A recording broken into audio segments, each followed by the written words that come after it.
मां है। ఇది अर्पण का भूमि, तर्पण का भूमि, नंदन की भूमि, अभिनंदन का भूमि।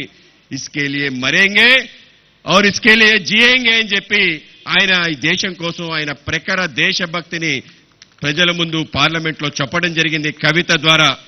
ఆ విధంగా నెహ్రూకి గొప్ప సమాధానం చెప్పడంతో పాటు దేశవ్యాప్తంగా అనేక రకాల విషయాల కోసం పోరాటం చేశాడు. 1975 దేశానికి ఎమర్జెన్సీ వస్తే ఎమర్జెన్సీ వ్యతిరేకంగా పోరాటం చేశాడు. అన్ని శ్రేణుల్ని కూడా మనం మరొక స్వతంత్ర పోరాటం చేయాలి, ప్రజాస్వామ్యాన్ని తిరిగి తీసుకురావాలని చెప్పి అద్భుత పోరాటం చేయడం జరిగింది. దాని కారణంగా ఆ రోజు నియంతృత్వ పోకళ్ళుగానే ఇందిరాగాంధీ ఎమర్జెన్సీని తొలగించే ఒక అవకాశం ఏర్పడింది.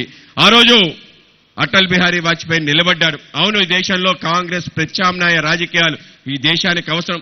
తప్పనిసరిగా అందరం కలిసి ఇవాళ దుష్ట కాంగ్రెస్ ని మనం ఓడించాలని చెప్పి కంకణం కట్టుకుని 1977లో ఆయన పార్టీ భారతీయ జనసంఘ్, దాని యొక్క గుర్తు జ్యోతి. ఇవాళ మనం దీపాన్ని ఆర్పేద్దాం. నిజంగా దీపాన్ని ఆర్పటం అంటే అశుభంగా మనం భావిస్తాం.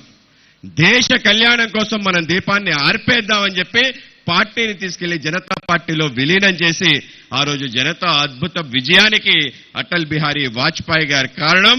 దేశంలో మొదటిసారి కాంగ్రెస్ ఇతర ప్రభుత్వం రావడానికి ఆయన కారణమే.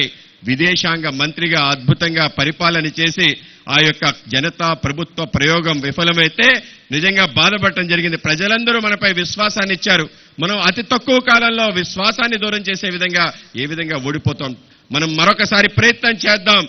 ఇవాళ భారతీయ జనతా పార్టీ కొత్త పార్టీని 1987లో తిరిగి స్థాపించడం జరిగింది. భారతీయ జనసంఘ్ యొక్క వ్యవస్థాపకులు, తర్వాత జనతా పార్టీ కారకులు, తర్వాత భారతీయ జనతా పార్టీ తిరిగి ప్రారంభించడంలో మొదటి అధ్యక్షులుగా కొత్త ఇతిహాసాన్ని రచించాలని ఆయన ప్రయత్నాన్ని ప్రారంభించడం జరిగింది. దేశవ్యాప్తంగా జాతీయవాదులందరినీ కలిపి అందరం కలిసి ఒక కూటమిగా ఈ యొక్క దుష్ట కాంగ్రెస్ పరిపాలనని అంతమొద్దిద్దామని చెప్పి పెద్ద ఎత్తున ఆయన ప్రయత్నం చేయటం జరిగింది.